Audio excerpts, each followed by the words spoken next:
Hi guys! Welcome back to my channel, and for today's video, nandito nga pala tayo ngayon sa Divisoria para nga pala mamili ng mga kakailanganin namin sa nalalapit namin kasal. Nandito kami sa Divisoria. Ikaw natin sa Divisoria. Mamimili lang.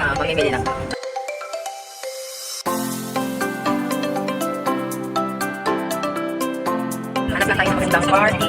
So yun na nga mga guys, naghahanap na lang kami ng parking para makapasok na talaga kami sa loob ng Divisoria Mall. Hey guys, we're going to buy something at Charles. Dito na kami sa Divisoria.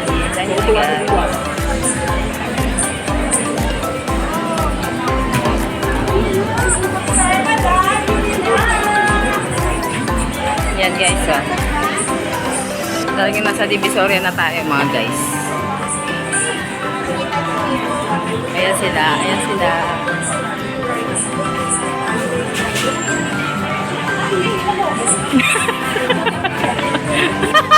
Ayaw pala mabilis.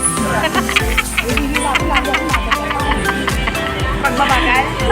Hindi, mabilis ka raw maglakad. Hinihila naman siya. Mabilis.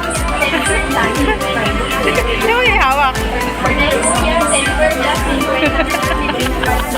At ayun na nga mga guys, nagsisimula na nga pala kami dyan maghanap ng mga pang-abay na pangbata. At mga pang-abay na rin ng mga groomsmen. Naghahanap na din kami dyan ng susuotin ng aming mga magulang. At talagang all-in-one na ang aming lakad na ito. Minsan na lang kasi makapunta ulit sa Divisoria. At sobrang nakakaaliw talaga kasi sa dami ng pagpipilian ay nalilito ka na. At sinadya talaga namin ito ngayon para lang sana makabili na ng mga kakailanganin namin para sa aming nalalapit na kasal. Medyo tanghali na pala kami umalis ng bahay kaya medyo gahol na kami dyan.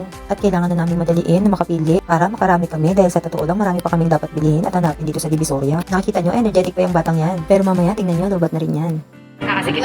Hi guys, kami. Punta na kayo dito sa Divisoria. Bibili kami Ng Lodi Lola. itong dalawang asawa na. Dalawa mag-asawa.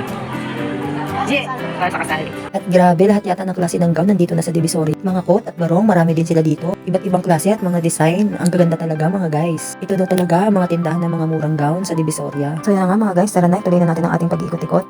Guys, at ito nga, naghanap kami ng pang kay mama. Grabe, ang hirap. Sakit na pa ako. Umupo na ako. Ganda oh. Ayan, upo na ako mga guys. Ayan, kita niyo po. Nagtatanong-tanong kami. Nakakapagod pala. Ay, salamat. After so many years, nakapili na rin si Mother ng kanyang gown. Ayan, todo postura nga siya, oh. Paikot-ikot pa para masukat niya ng maayos kung bagay talaga sa kanya yung gown. Ang ganda talaga ng napili niya. Kasi shining, shimmering talaga, mga guys. Tingnan niyo naman, oh. Pero ang ganda din ng presyo niya, mga guys. Pero okay lang, pasok naman sa budget. Kamusta? Po, napapagod na daw siya. Papagod ka na? Hindi na tumayo. Papagod ka na? Interpreter ako. Pinter-peter din sa gilid ko. Ano sabi mo? Ano sabi mo? Pagod na siya? Anong gusto niyang gawin? Gusto niya ng umuwi. Gusto niya nang umuwi. Ano? So yun na nga mga guys, nakaupo na nga pala ako dyan kasi sobrang pagod na talaga yung pa ako dyan. At yun muna for today's video mga guys. Bye!